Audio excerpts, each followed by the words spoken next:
Brits and Sovs. Oi oi, you shiny metal magpies. Welcome to Brits and Sovs. It's your boy Eastend Dave here, back in the nest.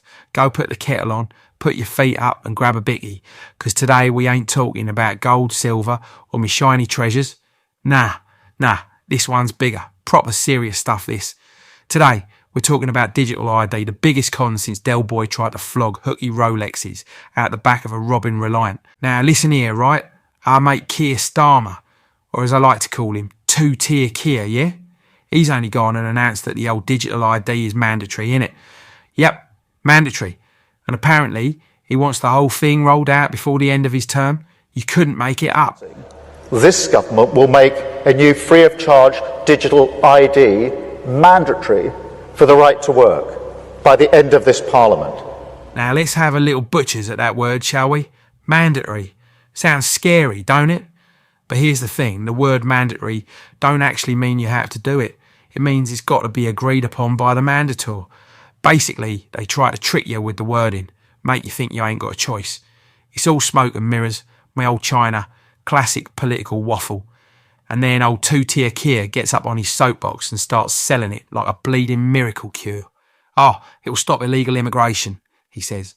For too many years, it's been too easy for people to come here, slip into the shadow economy and remain here illegally. Yeah, all right, Kier. Pull the other one. It's got bells on. What a load of old codswallop. Germany's got ID cards. France's got ID cards. And they've both got more illegal immigration than a Calais ferry queue in July. It don't stop nothing. All it'll do is make life harder for us decent, law-abiding British folk. It's about control, not safety. And get this, he's saying you won't be able to work without one. Let me spell that out. You will not be able to work in the United Kingdom if you do not have digital ID. It's as simple as that. Oh, that's a corker, innit? We already got national insurance numbers that are supposed to stop illegal working. How's that going? People still working here, cash in hand, left, right and centre. So why is this different? It ain't. It's just another chain round your ankle dressed up as progress. Now, you always get that one geezer who goes, I don't mind, Dave. I ain't got nothing to hide. Yeah, all right, Trevor. You also leave your toilet door open, do you? You don't close the bog door because you're doing something dodgy in there. You close it because you value your privacy.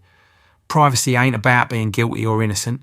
It's about saying, oi, mind your own business, mate. Now, here's the real deal. The digital ID itself ain't the problem. It's what's built off it that'll do us in. It's like building a house, right? The ID's the foundations and the surveillance state's the mansion they're building on top. You can't build control without the groundwork. And that's exactly what this is. Now, let me tell you what will be inside this fancy new ID of yours. Get ready, because this will make your blood boil hotter than a chippy fryer on a Friday night. Government records, who you vote for, how much tax you paid, your criminal record, your driving points, the whole 9 yards. So if you voted for the wrong geezer, don't be shocked here when your bin don't get collected for a week. Insurance docs, life insurance, social security, everything linked. One mistake and they'll cancel your cover quicker than the BBC cancels a bloke for saying something normal. Travel documents, your passport, flight info, carbon footprint and probably what you had for breakfast. And if your carbon's too high, no Tenerife for you, sunshine. You're staying home to plant trees, personal data, your photos, your online posts, your social media. Imagine that. One sarcastic meme about the government and next thing you know, access denied. You're on a naughty list, banking, your loans, credit score, savings, all linked. And they'll know exactly how much you've spent on kebabs this month, you muppet. Step out of line and they can freeze your dosh faster than a chicken korma in Iceland. Careers, your income, your qualifications, your work history, one bad review from your boss and you'll be stacking shelves faster than you can say Tesco value. Now let's talk about why this whole thing's dodgier than a knock-off Gucci bag from a Sunday market. First off, tech fails. We all know that one mate whose phone dies if a pigeon sneezes near it. Imagine trying to board a plane and the app don't work. You're standing there like a lemon while everyone else goes on holiday. Then we got security risks. Hackers will have a field day. If they can hack Facebook, what chance has the government got? And once your mug and data's online, that's it. You can't just grow a new face, can you? Then there's exclusion. Old Doris down the road ain't got a smartphone. What's she meant to do? Get one of them newfangled AI implants? People in rough areas, old folks, technophobes, all locked out of daily life? Then central control, one authority controlling it all. Health, work, money, travel. They say it's for safety, but it's about obedience. One wrong move and bang, system says no. And let's not forget human error. You ever seen the mess the DVLA makes with a name change? Now imagine them handling your whole life data. One typo and you're suddenly Barry from Birmingham instead of Gary from Grays. Now all that's scary enough, but here's the real cherry on the dodgy cake. The way they'll force us all onto it. They won't say you have to. Oh no, they'll make life awkward instead. Big companies will stop employing people who ain't got a digital ID. You won't travel abroad without one. You won't get benefits, pensions, or your government wages unless you signed up like a good little citizen. Modernisation, they'll call it. More like manipulation, if you ask me. Sound familiar? Of course it does. We had a trial run in 2020, didn't we? The old lockdown experiment. Everyone put nappies over their noses and stayed in their gaffs like good little school kids, while Boris was doing the conga at number 10 and Matt Hancock was getting more action than a Love Island contestant. They wanted to see how far they could push us, and most people folded faster than a Primark shirt. They told us to scan QR codes for our dinner, get digital passes to go to the gym and show papers just to visit me old mum. It was a test, and we passed. For them, not for us. Then came the vaccine passports, the first digital ID in disguise. QR codes, apps, databases, all linked, and the public lapped it up like free gravy. That was the foundation of what's coming now.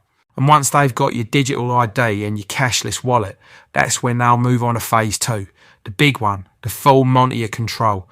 This ain't just about ID, no. This is about building the digital prison of the future. And where are all the inmates? First up, social credit scores.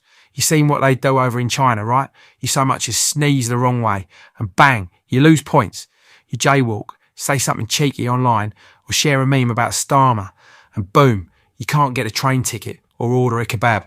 Imagine that, sitting at home starving because you dared to speak your mind. You've liked a post about freedom, minus 10 points.